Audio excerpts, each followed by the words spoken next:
ऊंट वाली कहानी स्टिल है सस्पेंस। नहीं नहीं नहीं नहीं, वो सस्पेंस है लास्ट पे।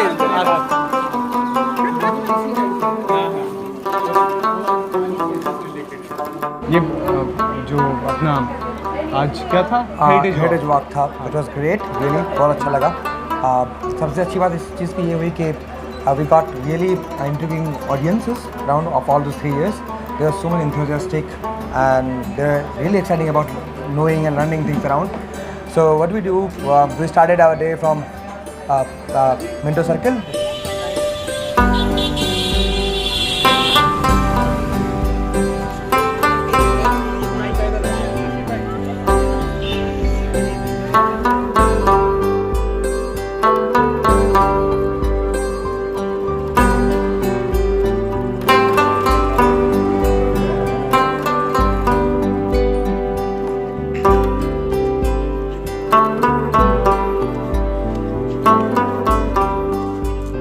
That is STS High School, and from there we had a brief discussion about the history and the foundation of everything around. I came to school, I got a banner, I saw it in Chungi that Rana is coming to launch a book, Gujarat File, and I wanted to join her talk conversation there in Polytechnic Auditorium. Anyone here Polytechnic Auditorium? किसी ने देखा है? You, right there, right? Rana, you came there, so I wanted to join. So actually what happened, I just passed on my application through my class teacher to the principal.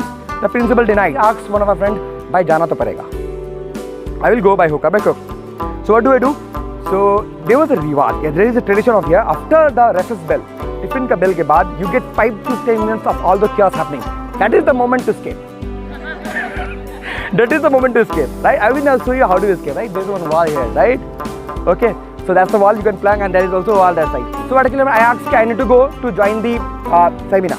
So बोला, why don't you join that group? Asked them, I literally took one of them and asked कि भाई हमें भी जाना है आज tiffin के बाद. तो चल भाई, let's go, let's go. And I did it sharp at 10:30, and the program started at 11 o'clock or 12. I went from here, and the proctor saw us, right?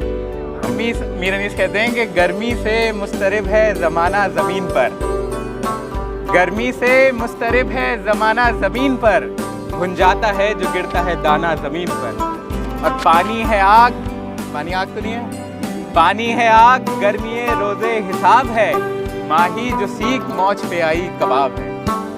तो माही कहते हैं फिश को, ठीक है। तो ये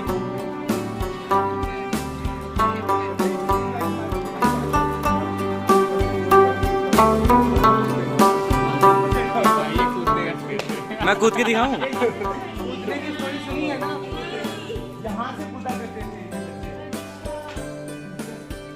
जाएंगे इसके बाद हम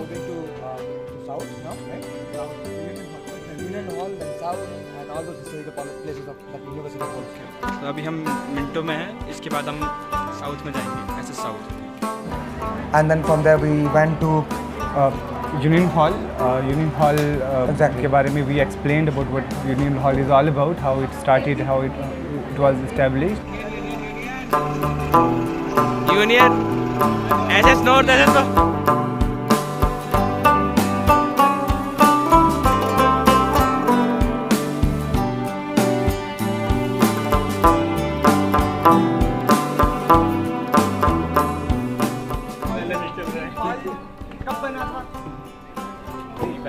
यूनियन कब इस्टेब्लिश हुई थी ये बड़ी बात, कोई बात नहीं। अब इसके ठीक पीछे एक फाउंटेन है, वो शुरू करते हैं। वो फाउंटेन यूनिवर्सिटी कब बनी है इसका मालूम है? इंटेंस तो इसी तरीके से देख रहा है। 1875 में बना था मदरसातुल उलूम, 1877 में बना था एमईओ कॉलेज, फिर 1920 में ये कन्वर्ट होकर यूनिवर्सिटी एक्ट आया। देखिए अब इससे 20 साल पहले सर सैयद ने 1862 में क्या किया था कि एक फाउंटेन खरीदा था इस आइडिया के साथ कि जब वो अपना इदारा बनाएंगे, अपनी यूनिवर्सिटी बनाएंगे, वो वहाँ पर लगाएंगे, जो उन्होंने इस तरफ लगाया। फाउंटेन आप पीछे देख लीजिए, पीछे जाकर है बिल्डिंग के पीछे। 1875 में जो ये बिल्डिंग थी इस शेप में नहीं थी पहले, वैसी बात है। तो ये मिस्टर शीन की बिल्डिंग थी, जो एक अंग्रेज थे, उनके बारे में मुझे डिटेल में नहीं मालूम है, I am sorry for this, ठीक है। वो उनकी बिल्डिंग थी ये। अब 1875 में एमईओ कॉलेज ने वो बिल्डिंग खरीद ली, ठीक है। अब ये बिल्डिंग किसकी होगी? एएमयू की होगी। अब इसके बाद क्या होता है कि 1884 में जो स्टूडेंट्स यूनियन जो क्लब है, सिडन साहब कौन थे ये आपको मालूम है? सिडन साहब was the first principle of MAO college. अब 1884 में क्या होता है? 1884 में क्या होता है कि जो थ्यूडर साहब थे, जो थर्ड प्रिंसिपल थे MAO कॉलेज के, उन्होंने सिडन जो यूनियन क्लब है उसकी फाउंडेशन रखी in the name of mister sedan, ठीक है। द फर्स्ट प्रिंसिपल और जो थर्ड प्रिंसिपल है उन्होंने इस चीज़ को रखा। अब 1884 में यहाँ पर 1885 में when sir Syed himself presided over the debate, पहली डिबेट किया। कोई गैसेस पहली डिबेट कौन से टॉपिक पे हुई? Any idea? गैसेस आपको तो गैस करना चाहिए। जो फर्स्ट मोशन था हार्वर्ड था वो बहुत इंपॉर्टेंट है।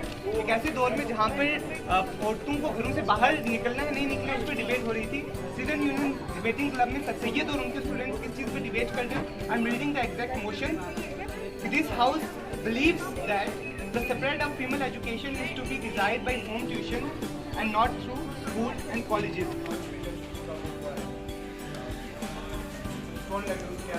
इंफॉर्मेशन है एज पर माई नॉलेज ये बाद में लगा है यहाँ पर लिखा हुआ है कि वो president of the club for 5 years, sir Tudor, right, mister Tudor. तो इट मीन्स कि ये 5 साल के बाद जब स्टोन लेडन हो गया, ऑब्वियसली बात है जब स्टोन लेडन हुआ तब तो ये बिल्डिंग नहीं थी, बिल्डिंग बनने के बाद ही ये पत्थर लगा है यहाँ पर। तो वो सर उनके बारे में मिस्टर ट्यूडर के बारे में वो थर्ड प्रिंसिपल ऑफ MAO कि उन्होंने 5 साल as a president and he was an amazing person जिन्होंने MAO में अपनी जान लगा दी थी इसको बेहतर बनाने में, इम्प्रूव करने में। हमारा क्लब जो है यूनिवर्सिटी डिबेटिंग बड़ी इंटरेस्टिंग रिलेशनशिप ये है कि यूनिवर्सिटी डिबेटिंग क्लब का बेस किसी क्लब से आता है।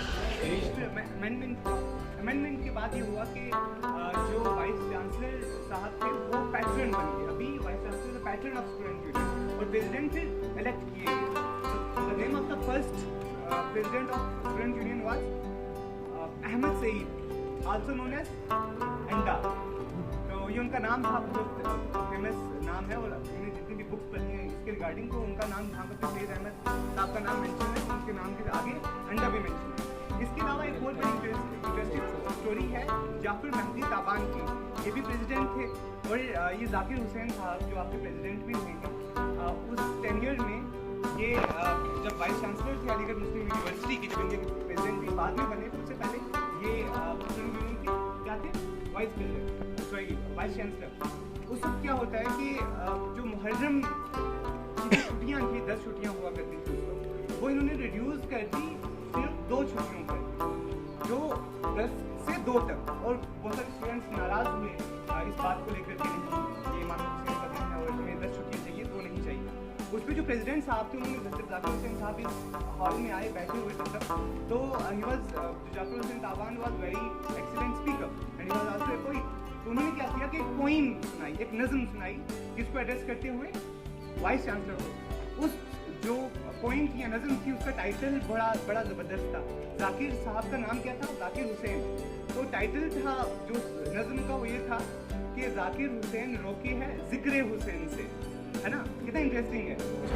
From Union Hall to Stretchy Hall, we discussed about the history of Stretchy Hall as it was the first building of Aligarh Muslim University, and from Stretchy Hall to Kachi Barrack, Pakki Barrack, Victoria Gate, Jama Masjid of Aligarh Muslim University. It was indeed very interesting heritage walk.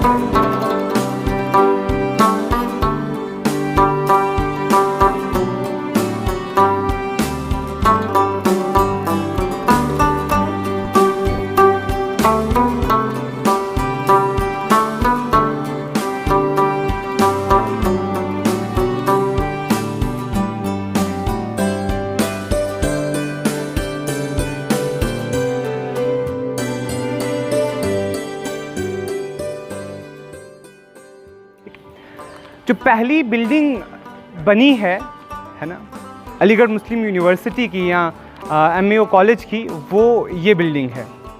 कब बनी होगी? Any guesses कब बनी होगी? That's another question. कब इसका stone कब let down किया गया होगा? हाँ, ओके, ठीक है। सबसे पहली बिल्डिंग यही बनी है 8 जनवरी 1877 में। इसकी बुनियाद रखी गई थी। और बुनियाद किसने रखी थी? लॉर्ड लिटन ने, the then governor general and also viceroy and then governor general of India, ठीक है। तो उन्होंने इसकी बुनियाद रखी और स्ट्रेची साहब के नाम पर, स्ट्रेची साहब यहाँ के एडमिनिस्ट्रेटर थे इस अलीगढ़ के, तो उनके नाम पे ये रखी गई, बुनियाद रखी गई। सबसे पहले जो आपके राइट तरफ, आपके राइट और मेरे लेफ्ट तरफ जो ये आप ये देख रहे हैं, ये सामने वाले रूम, ये 12 कमरे बने थे, ठीक है, 12 कमरे बने थे। स्टोन लेट डाउन हो गया, उसके बाद आपका काम शुरू हो गया। काम शुरू होने के बाद जो 12 कमरे बने थे वो ये बने थे। अब सर सैयद साहब चाहते थे कि वो रेजिडेंशियल हॉल्स बनाएं, ठीक है, जहाँ पर बच्चे दूर दूर से आकर रहें, पढ़ें भी और क्लासेस भी करें। तो पहले 12 रूम्स बने यहाँ पर। फिर जब क्या हुआ कि तादाद बढ़ने लग गई, ठीक है ना, और स्टूडेंट्स आकर एडमिशन लेने लग गए। इसको नाम दिया गया था पक्की बैरक का, दिस वाज पक्की बैरक, राइट। अब टेम्प्रेरी तौर पर एक और बैरक बनाई गई इसी के उस तरफ, उसको नाम दिया गया कच्ची बैरक। वो अब सर सैयद नॉर्थ कहलाती है, नॉर्थ टू साउथ थी, इसलिए उसका नाम कच्ची बैरक दिया गया। नाम कच्ची बैरक है, अदरवाइज वो बहुत ही स्ट्रॉन्ग बिल्डिंग है, इतनी स्ट्रॉन्ग जितनी ये वाली बिल्डिंग। हो सकता है बाद में उसको रिनोवेट किया गया हो, फिर से उसको रिकन्स्ट्रक्ट किया गया हो। तो ये 2 बिल्डिंग्स बनी थी। अब क्या हुआ कि सर सैयद चाहते थे कि एक बहुत बड़ा इदारा कायम हो यहाँ पर, तो वो यूनिवर्सिटी की शेप देना चाहते थे। मगर क्योंकि यूनिवर्सिटी 1920 में बनी, उससे पहले ही जो कॉलेज बनना शुरू हो गया था, 1881 में यहाँ पर स्टूडेंट्स BA के प्रोग्राम्स में एडमिशन्स लेना शुरू हो गए थे।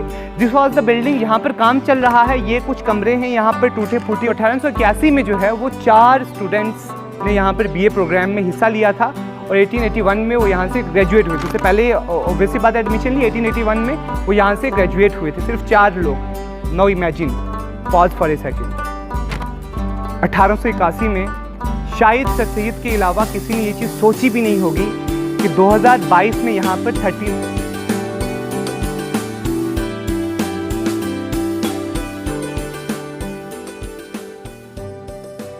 सर राज मसूद ने अपने दौर में आइंस्टाइन को लेटर लिखा था कि वो क्या करें कि अलीगढ़ मुस्लिम यूनिवर्सिटी के लिए एक टीचर सजेस्ट करें फिजिक्स का। फिर आइंस्टाइन ने एक टीचर भेजा था अपने फेवरेट स्टूडेंट्स में से, जिन्होंने आकर अलीगढ़ मुस्लिम यूनिवर्सिटी में फिजिक्स पढ़ाई थी। Sir Raj Masood was very important person.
कहलाता था और दूसरा सैयद महमूद कोट कहलाया करता था। ठीक, और अब हम बात करते हैं जामा मस्जिद। 1879 में इसका स्टोन लेट डाउन किया गया था सैयद महमूद और 1912 में जाकर ये कंप्लीट हो गया था, मगर 1915 में जाकर फाइनल टच देकर इसको ओपन किया गया था विजिटर्स के लिए नमाज पढ़ने। अब इसमें एक इम्पॉर्टेंट पॉइंट ये है कि ताजमहल कब बना है ना, 17वीं सेंचुरी में। ठीक है, अब मैं अगर मैं आपको ये बात कहूँ कि जो यहाँ पे कैलीग्राफी हुई है वो कैलीग्राफी उसी शख्स ने की है जिसने ताजमहल की कैलीग्राफी की है। You believe that? 200-250 साल का फर्क है। तो मैं बता देता हूँ स्टोरी क्या है। एक्चुअली जब ताजमहल बन रहा था तो जो शाहजहां की जो बीवी है ना अज़ीज़ुन्निसा, वो अकबरा बागी नॉर्थ बना रही थी दिल्ली में। अब वहाँ पर क्या हुआ कि 1857 में जब गदर हुआ तो फर्स्ट जो फाइट थी वो लड़ी ब्रिटिशर्स के अगेंस्ट। तो उसके बाद क्या हुआ कि ब्रिटिशर्स ने वो पूरी की पूरी जो अकबराबादी मस्जिद थी वो 1857 में इट वाज रेज डाउन। उस वक्त ये हुआ कि जो उसका मलबा था, जो कुछ बची हुई चीज़ें थी, वो लोग लेके जा रहे थे। स्टोरी जिसके बारे में मुझे नहीं पता है, मैं गोइंग टू टेल यू। लोग लेते जा रहे थे। जब सर सैयद को इस चीज़ का पता चला तो सर सैयद ने 1857 में जाकर वो सारे का सारा जो मलबा था वो जो चीज़ें थी वो वहाँ से कलेक्ट की और वो सारी की सारी यहाँ पर लगाई हैं। यहाँ पर उसी तौर पर जो आप वाइट वो देखेंगे कैलीग्राफी देखेंगे सूरह फजर की वो जो है वो बेसिकली अकबराबादी मस्जिद की है जो लाई थी, वो यहाँ से लाई थी और वो उसी शख्स की, उस शख्स का नाम क्या है, अब्दुल हक। और जब उसने वो ज़बरदस्त खूबसूरत ताजमहल में जब उसने वो कैलीग्राफी की उसको नाम दिया गया अमानत खान। तो अब्दुल हक अमानत खान उसका पर्सन जिसने ताजमहल में भी वो किया है और अकबराबादी मस्जिद में भी उसने फाइनल टच दी है, कैलीग्राफी की है। और उसी का I don't know what is exact word वही उसी ने यहाँ पर किया था, उसी का काम को यहाँ से लगा। इसके अलावा उसके सामने उसके सामने जो है वो आप सर सैयद का मकबरा भी देखेंगे। सर सैयद के मकबरे के साथ सर सैयद यूसुफ महमूद का मकबरा है जो सर सैयद के बेटे थे, जिसके साथ सर राज यूसुफ का मकबरा है वो भी आप देखेंगे। सर ज़ैनुल आबिदीन का मकबरा है वो भी आप देखेंगे। ज़ियाउद्दीन का मकबरा है वो भी आप देखेंगे। इसके अलावा अगर कोई और भी होगा तो मुझे भूल गया। This is about Thank you so much for all the time and efforts. Thank you And, so much for yes, joining in. we forgot to tell it was the part of UDLC. Exactly. And- We should thank the UDLC family and the UDLC entire members over here. and part of campaign by Literary Festival. Yeah, is AIM going to Literary happen Festival. on On 20 21, 22 May this year fully. And also every year this University Debating Literary Club hosts this annual festival here in the campus. So I think Sajid bhai audience will really love to talk about it. We'll be waiting for your comments below. How did you love around? How did you see the campus around? And how did you feel the entire narration of the entire history by Sajid itself? Thank you so much for being here. Thank you.